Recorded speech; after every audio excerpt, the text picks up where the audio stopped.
അവർ നസ്രസിലെത്തി. ഏതാനും സ്ത്രീകൾ ഈശോയെ കാണുന്നു. അവർ അഭിവാദനം ചെയ്യുന്നു.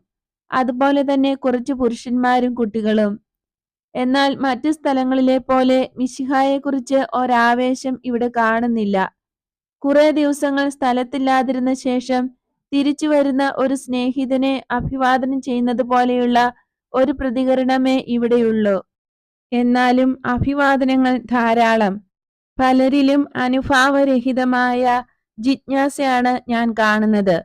പല തരക്കാരായ ശിഷ്യരെയാണ് അവർ ഉറ്റുനോക്കുന്നത്.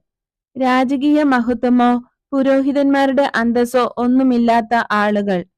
യൂദാസ്കറിയോത്ത, മത്തായി, സൈമൺ, ബർത്തലോമിയോ ഇവരൊഴികെ വസ്ത്രത്തിന്റെ മേന്മയനുസരിച്ച് ഏറ്റവും മോടിയുള്ള യൂദാസിനെ തുടങ്ങി കീഴ്പോട്ടുള്ള ക്രമത്തിലാണ് ഞാൻ പേര് പറഞ്ഞിരിക്കുന്നത്. വിയർത്ത് പൊടി പിടിച്ച് സാധാരണ